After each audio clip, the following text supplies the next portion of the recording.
ನಮಸ್ಕಾರ ನ್ಯೂಸ್ 18 ಡಿಜಿಟಲ್ಗೆ ಸ್ವಾಗತ. ನಾನು ಚೈತ್ರ ಹರೀಶ್.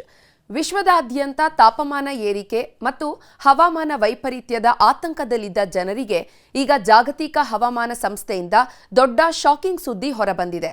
ಪೆಸಿಫಿಕ್ ಮಹಾಸಾಗರದಲ್ಲಿ ಎಲ್ ನಿನೋ ಪರಿಸ್ಥಿತಿ ಅಧಿಕೃತವಾಗಿ ಆರಂಭ ಆಗಿದ್ದು, ಮುಂದಿನ ದಿನಗಳಲ್ಲಿ ಇದು ಅತ್ಯಂತ ತೀವ್ರವಾಗಿ ಜಗತ್ತನ್ನ ಕಾಡಲಿದೆ ಅಂತ ವಿಜ್ಞಾನಿಗಳು ಎಚ್ಚರಿಸಿದ್ದಾರೆ. ಭಾರತ ಸೇರಿದಂತೆ ಹಲವು ದೇಶಗಳ ಮೇಲೆ ಇದರ ನೇರ ಪರಿಣಾಮ ಬೀರಲಿದ್ದು, ಭೀಕರ ಬರಗಾಲ, ತೀವ್ರ ಉಷ್ಣಗಾಳಿ ಮತ್ತು ಹಠಾತ್ ಪ್ರವಾಹದಂತಹ ಪರಿಸ್ಥಿತಿಗಳು ಎದುರಾಗಲಿದೆಯಂತೆ.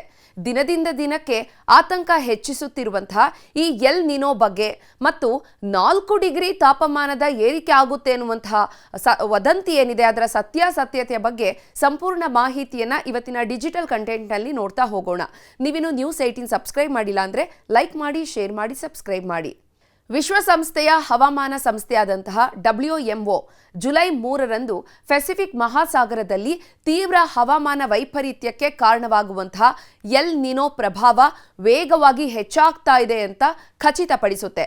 ಇದಾದ ನಂತರ ಸೋಷಿಯಲ್ ಮೀಡಿಯಾದಲ್ಲಿ ಪೆಸಿಫಿಕ್ ಮಹಾಸಾಗರದ ತಾಪಮಾನ ಹಿಂದೆ ಯಾವಾಗಲೂ ಕೂಡ ಏರಿಕೆ ಆಗದಷ್ಟು, ಅಂದರೆ ಬರೋಬ್ಬರಿ 4 ಡಿಗ್ರಿ ಸೆಲ್ಸಿಯಸ್ನಷ್ಟು ಹೆಚ್ಚಳ ಆಗುತ್ತೆ ಅನ್ನುವಂತಹ ಭಯಾನಕ ಪೋಸ್ಟ್ಗಳು ಮತ್ತು ಗ್ರಾಫ್ಗಳೇನಿದೆ ಅದನ್ನು ವೈರಲ್ ಮಾಡ್ತಿದ್ದಾರೆ. ಇತಿಹಾಸದ ಅತಿ ದೊಡ್ಡ ಸೂಪರ್ ಎಲ್ ನಿನೋ ಹಂತದಲ್ಲಿ ಕೂಡ ತಾಪಮಾನ 4 ಡಿಗ್ರಿಯಷ್ಟು ಏರಿಕೆ ಆಗಿಲ್ಲ. 3 ಡಿಗ್ರಿಯಷ್ಟು ಮಾತ್ರ ಏರಿಕೆ ಇದುವರೆಗೂ ಆಗಿರುವಂತಹ ದಾಖಲೆ ಇರುವಂಥದ್ದು. ಆದರೆ ಈಗ 4 ಡಿಗ್ರಿಯಷ್ಟು ಹೆಚ್ಚಳ ಆಗುತ್ತೆ ಈ ಬಾರಿ ಅನ್ನುವಂತಹ ಪೋಸ್ಟ್ಗಳನ್ನು ಶೇರ್ ಮಾಡಲಾಗ್ತಾ ಇದೆ. ಜಗತ್ತಿನ ಕತೆ ಮುಗ್ದೇ ಹೋಯಿತು ಅಂತ ಹಲವು ಪೋಸ್ಟ್ಗಳನ್ನು ಮಾಡ್ತಿದ್ದಾರೆ. ಆದರೆ ಅಧಿಕೃತ ವರದಿಗಳ ಪ್ರಕಾರ ಈ 4 ಡಿಗ್ರಿಯ ಕ್ಲೈಮ್ ಸಂಪೂರ್ಣ ಸುಳ್ಳು. ಆ ರೀತಿ ಯಾವುದೇ ರೀತಿಯ ಸುದ್ದಿಯನ್ನು ಹವಾಮಾನ ಇಲಾಖೆ ಕೊಟ್ಟಿಲ್ಲ. ಇಷ್ಟೊಂದು ದೊಡ್ಡ ಮಟ್ಟದ ಏರಿಕೆಯನ್ನು ಎಲ್ಲೂ ಕೂಡ ಮುನ್ಸೂಚನೆಯನ್ನು ನೀಡಿಲ್ಲ. ಆದರೆ ಅಸಲಿ ಹವಾಮಾನ ಇಲಾಖೆ ಮುನ್ಸೂಚನೆಯನ್ನು ನೋಡಿದ್ರೆ ವದಂತಿಗಳಿಗೂ ವಾಸ್ತವಕ್ಕೂ ಇರುವಂತಹ ವ್ಯತ್ಯಾಸ ನಮಗೆ ಗೊತ್ತಾಗುತ್ತೆ, ಅರ್ಥ ಆಗುತ್ತೆ. ಅಂದರೆ ಅಷ್ಟು 4 ಡಿಗ್ರಿಯಷ್ಟು ತಾಪಮಾನ ಏರಿಕೆ ಆಗದೇ ಇದ್ರೂ ಕೂಡ ನಾರ್ಮಲ್ ಅಂತೂ ಇಲ್ಲ, ಈ ಬಾರಿ ಸ್ವಲ್ಪ ಮಟ್ಟಕ್ಕೆ ಹೆಚ್ಚಳ ಆಗುತ್ತೆ ಅನ್ನುವಂಥ ವರದಿಯನ್ನು ನೀಡಿದೆ. ಅಮೆರಿಕಾದ ಹವಾಮಾನ ಸಂಸ್ಥೆಯಾದಂತಹ NOAA ಪ್ರಕಾರ ಪೆಸಿಫಿಕ್ ಮಹಾಸಾಗರದ ತಾಪಮಾನ ಸಾಮಾನ್ಯಕ್ಕಿಂತ 0.5 ಡಿಗ್ರಿ ಸೆಲ್ಸಿಯಸ್ನಷ್ಟು ಹೆಚ್ಚಳ ಆಗುತ್ತೆ. ಇದನ್ನು ಎಲ್ ನಿನೋ ಅಂತ ಕರೆಯುತ್ತಿದ್ದಾರೆ. ಪ್ರಸ್ತುತ ವಾರದ ರೀಡಿಂಗ್ ಪ್ರಕಾರ ನೋಡಿದ್ರೆ ಇದು ಈಗಾಗಲೇ 1.7 ಡಿಗ್ರಿ ಸೆಲ್ಸಿಯಸ್ನಷ್ಟು ತಲುಪಿದೆ. ಇನ್ನು ಯುರೋಪಿಯನ್ ಹವಾಮಾನ ವರದಿಗಳ ಪ್ರಕಾರ ಈ ತಾಪಮಾನದ ಹೆಚ್ಚಳವು ಗರಿಷ್ಠ 1.7 ಡಿಗ್ರಿಯಿಂದ 3.3 ಡಿಗ್ರಿ ಸೆಲ್ಸಿಯಸ್ನಷ್ಟು ಆಸುಪಾಸಿನಲ್ಲಿರುತ್ತೆ ವಿನಃ ಯಾವುದೇ ರೀತಿ 4 ಡಿಗ್ರಿಯನ್ನು ತಲುಪುವಂತಹ ಸಾಧ್ಯತೆ ಇಲ್ಲ ಅಂತ ಹೇಳ್ತಾ ಇದೆ. ಇನ್ನು ಸೋಷಿಯಲ್ ಮೀಡಿಯಾದಲ್ಲಿ ವರದಿಗಳ ನಕ್ಷೆಯನ್ನ ತಪ್ಪಾಗಿ ಅರ್ಥ ಮಾಡ್ಕೊಂಡಿದ್ದಾರೆ, ಇದು ಸುಳ್ಳು ಸುದ್ದಿಯನ್ನ ಹಬ್ಬಿಸ್ತಿದ್ದಾರೆ ಅಂತ ಹೇಳ್ತಿದ್ದಾರೆ. ಆದಾಗ್ಯೂ ಕೂಡ ತಾಪಮಾನ 2 ಡಿಗ್ರಿಯನ್ನ ದಾಟಿದ್ರೂ ಕೂಡ ಅದು ಅತ್ಯಂತ ಪ್ರಬಲ ಎಲ್ ನಿನೋ ಅಂತ ಕರೆಸ್ಕೊಳ್ಳುತ್ತೆ. ಇದು ಆತಂಕ ಅಂತೂ ಇದ್ದೇ ಇರುತ್ತೆ. ಇದ್ರದ್ದು ಎಲ್ ನಿನೋ ಪರಿಸ್ಥಿತಿ ಉಂಟಾಗುವುದು ಕೇವಲ ಒಂದು ಸಮುದ್ರದ ಸಮಸ್ಯೆಯಾಗಿ ಮಾತ್ರ ಉಳಿದಿಲ್ಲ, ಅದು ಇಡೀ ವಿಶ್ವದ ಹವಾಮಾನದ ಮೇಲೆ ಕೆಟ್ಟ ಪರಿಣಾಮವನ್ನು ಬೀರುತ್ತೆ.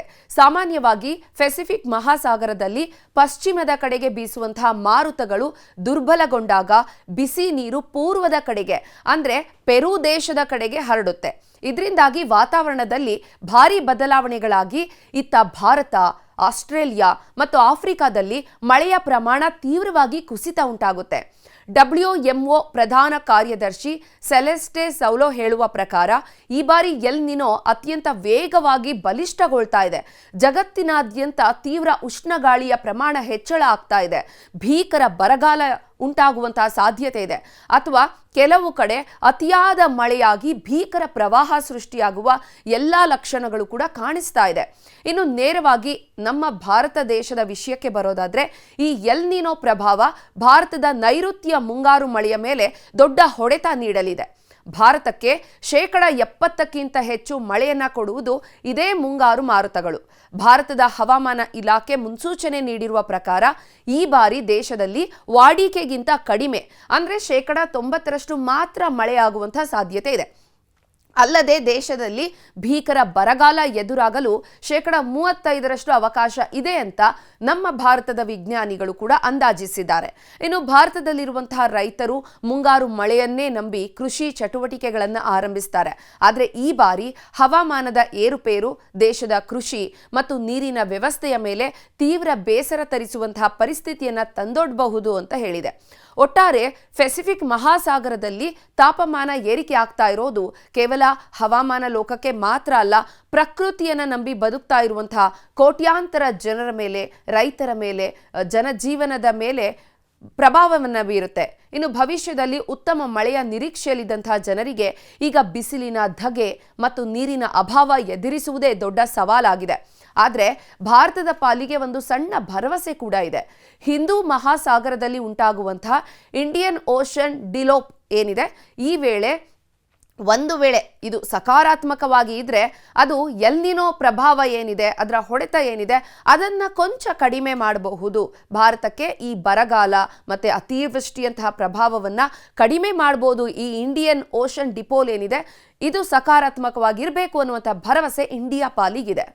ನಿರ್ಭೀತ, ನಿಷ್ಪಕ್ಷಪಾತ, ವಿಶ್ವಾಸಾರ್ಹ ಸುದ್ದಿಗಳಿಗೆ ಮತ್ತೊಂದು ಹೆಸರಾಗಿರುವ ನ್ಯೂಸ್ 18 ಕನ್ನಡ ಈಗ ಆಪ್ನಲ್ಲೂ ಲಭ್ಯವಿದೆ.